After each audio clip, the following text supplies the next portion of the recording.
I was here 4 years ago, and I remember at the time that the talks weren't put online. I think they were given to TEDsters in a box set of DVDs, which they put on their shelves, where they are now.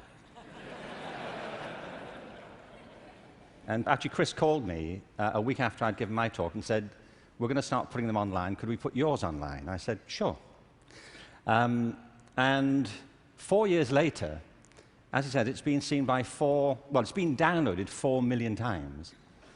So I suppose you could multiply that by 20 or something to get the number of people who've seen it. And as Chris says, there is a hunger for videos of me. You know.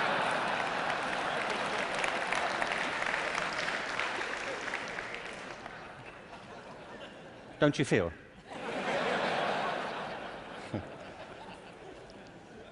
So this whole event has been an elaborate build-up to me doing another one for you, so here it is. Al Gore spoke at the TED conference I spoke at 4 years ago and talked about the climate crisis, and I referenced that at the end of my last talk. So I want to pick up from there, because I only had 18 minutes, frankly. And so as I was saying,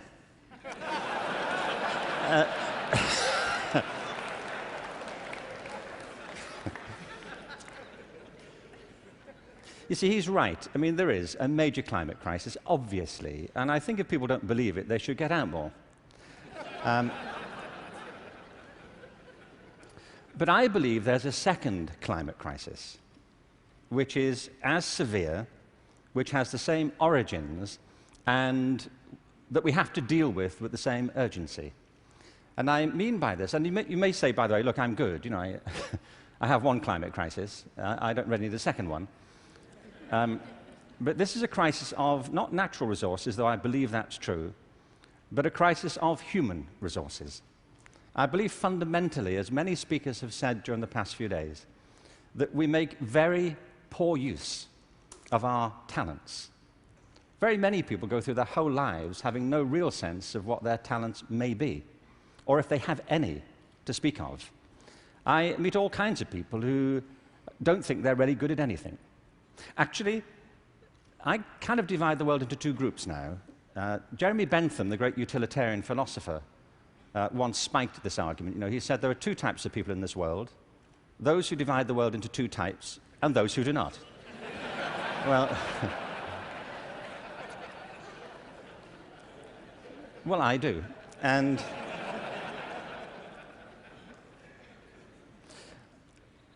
I meet all kinds of people who don't enjoy what they do. They simply go through their lives getting on with it. They get no great pleasure from what they do. They endure it rather than enjoy it and wait for the weekend. But I also meet people who love what they do and couldn't imagine doing anything else. If you said to them, "Don't do this anymore," they'd wonder what you were talking about. Because it isn't what they do, it's who they are. They say, "But this is me. You know, it would be foolish for me to abandon this because it speaks to my most authentic self." And it's not true of enough people. In fact, on the contrary, I think it's still true of a minority of people. And I think there are many possible explanations for it. And high among them is education. Because education, in a way, dislocates very many people from their natural talents. And human resources are like natural resources. They're often buried deep. You have to go looking for them. They're not just lying around on the surface. You have to create the circumstances where they show themselves. And you might imagine education would be the way that happens, but too often it's not. Every education system in the world is being reformed at the moment, and it's not enough.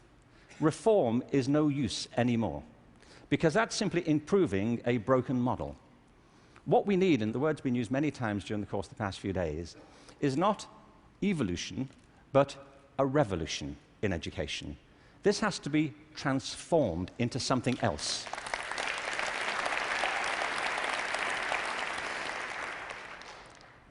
One of the real challenges is to innovate fundamentally in education. Innovation is hard because it means doing something that people don't find very easy for the most part. It means challenging what we take for granted, things that we think are obvious. The great problem for reform or transformation is the tyranny of common sense. Things that people think, well, they can't be done any other way because that's the way it's done. I came across a great quote recently from Abraham Lincoln, who I thought you'd be pleased to have quoted at this point. He said this in December 1862 to the second annual meeting of Congress. I ought to explain that I have no idea what was happening at the time. We don't teach American history in Britain. We suppress it. You know, this is our policy, so... So no doubt something fascinating was happening in December 1862, which the Americans among us will be aware of. But he said this: the dogmas of the quiet past are inadequate to the stormy present. The occasion is piled high with difficulty, and we must rise with the occasion. I love that. Not rise to it, rise with it. As our case is new, so we must think anew and act anew. We must disenthrall ourselves, and then we shall save our country. I love that word, disenthrall. You know what he means? That there are ideas that all of us are enthralled to, which we simply take for granted as the natural order of things, the way things are. And many of our ideas have been formed not to meet the circumstances of this century, but to cope with the circumstances of previous centuries. But our minds are still hypnotized by them. And we have to disenthrall ourselves of some of them. Now, doing this is easier said than done. It's very hard to know, by the way, what it is you take for granted. And the reason is that you take it for granted. So let me ask you something you may take for granted. How many of you here are over the age of 25? That's not what I think you take for granted. I'm sure you're familiar with that already. But are there any people here under the age of 25? Great. Now, those over 25, could you put your hands up if you're wearing a wristwatch? Now, that's a great deal of us, isn't it? Ask a room full of teenagers the same thing. Teenagers do not wear wristwatches. I don't mean they can't or they're not allowed to. They just often choose not to. And the reason is, you see, that we were brought up in a pre-digital culture, those of us over 25, and so for us, if you want to know the time, you have to wear something to tell it. Kids now live in a world which is digitized, and the time for them is everywhere. They see no reason to do this. And by the way, you don't need to do it either. It's just that you've always done it, and you carry on doing it. My daughter never wears a watch. My daughter Kate, who's 20, she doesn't see the point. You know, as she says, you know, like, it's a single-function device. You know, like how lame is that? You know, and I say, no, it tells the date as well. You know, it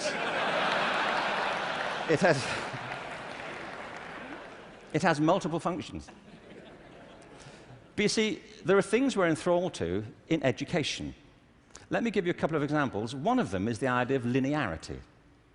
That it starts here, and you go through a track, and if you do everything right, you will end up set for the rest of your life. Everybody who's spoken at TED has told us implicitly or sometimes explicitly a different story. That life is not linear, it's organic. We create our lives symbiotically as we explore our talents in relation to the circumstances they help to create for us. But you know, we have become obsessed with this linear narrative. And probably the pinnacle for education is getting you to college. I think we are obsessed with getting people to college. Certain sorts of college. I don't mean you shouldn't go to college, but not everybody needs to go, and not everybody needs to go now. Maybe they go later, not right away. I was up in San Francisco a while ago doing a book signing. There was this guy buying a book. He was in his 30s, and I said, "What do you do?" And he said, "I'm a fireman." And I said, "How long have you been a fireman?" He said, "Always. I've always been a fireman." And I said, "Well, when did you decide?" He said, "As a kid." He said, "Actually, it was a problem for me at school, because at school, everybody wanted to be a fireman." He said, "But I wanted to be a fireman." You know, and he said, "When I got to the senior year of school, my teachers didn't take it seriously. This one teacher didn't take it seriously." He said, "I was throwing my life away if that's all I chose to do with it. That I should go to college, I should become a professional person, I had great potential, and I was wasting my talent to do that. And he said it was humiliating because he said it in front of the whole class, and I really felt dreadful. But it's what I wanted. And as soon as I left school, I applied to the fire service, and I was accepted. And he said, you know, I was thinking about that guy recently, just a few minutes ago when you were speaking about this teacher. He said, because 6 months ago, I saved his life. He said he was in a car wreck, and I pulled him out, gave him CPR, and I saved his wife's life as well. He said, I think he thinks better of me now.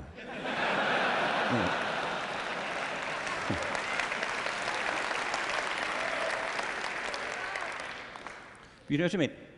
Human communities depend upon a diversity of talent, not a singular conception of ability. And at the heart of our challenges, at the heart of the challenge is to reconstitute our sense of ability and of intelligence. This linearity thing is a problem. When I arrived in LA about 9 years ago, I came across a policy statement, very well intentioned, which said college begins in kindergarten. No, it doesn't. It doesn't. If we had time, I could go into this, but we don't. Kindergarten begins in kindergarten. A friend of mine once said, you know, a 3-year-old is not half a 6-year-old.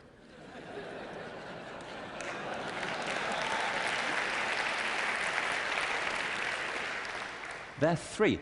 But as we just heard in this last session, there's such competition now to get into kindergarten, to get to the right kindergarten, that people are being interviewed for it at 3. Kids sitting in front of unimpressed panels, you know, with their resumes. Flicking through it, saying, what, this is it?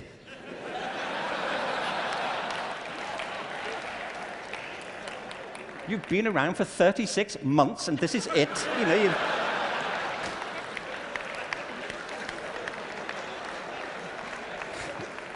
you've achieved nothing. I mean, spent the first 6 months breastfeeding, what I can say.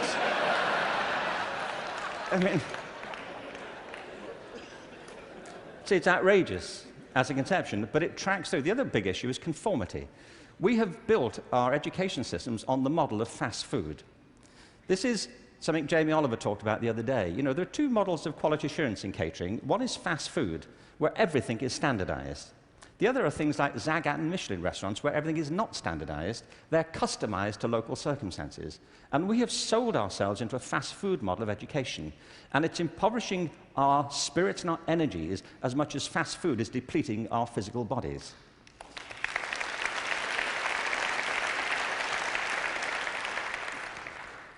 I think we have to recognize a couple of things here. One is that human talent is tremendously diverse. People have very different aptitudes. I worked out recently that I was given a guitar as a kid at about the same time that Eric Clapton got his first guitar.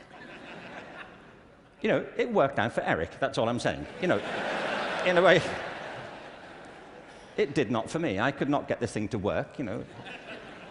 No matter how often and how hard I blew into it, you know, it just wouldn't work. But it's not only about that, it's about passion. Often people are good at things they don't really care for. It's about passion and what excites our spirit and our energy. And if you're doing the thing that you love to do, that you're good at, time takes a different course entirely.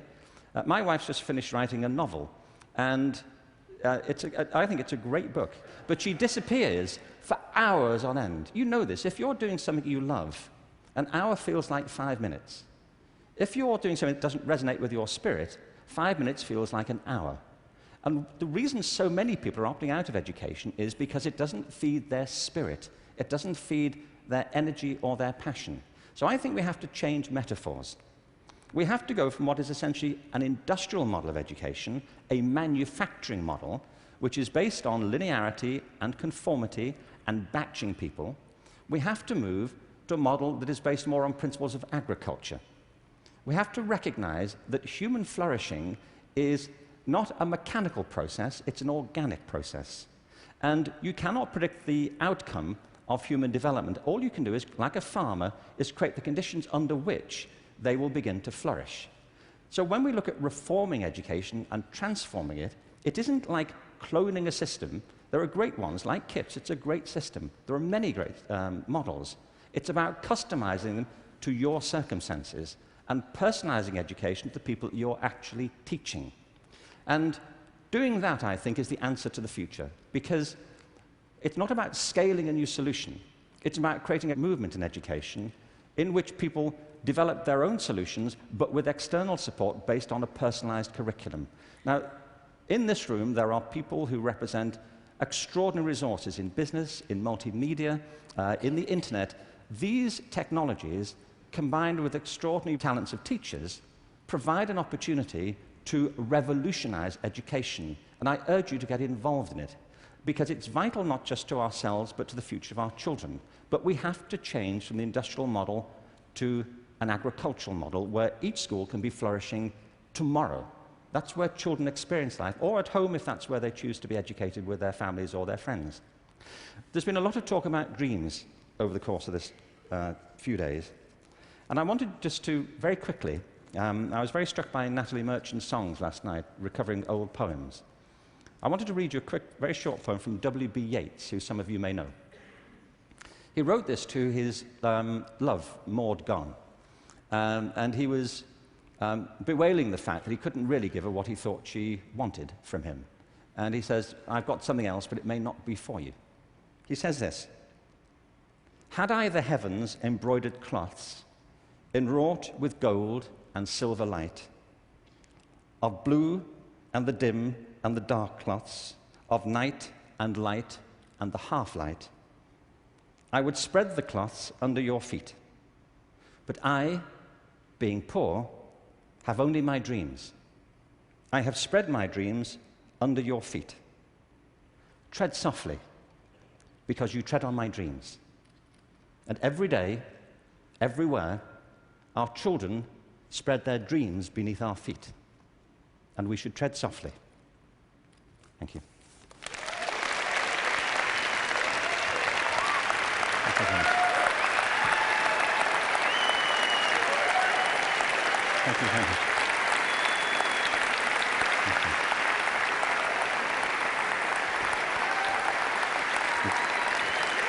Thank you very much.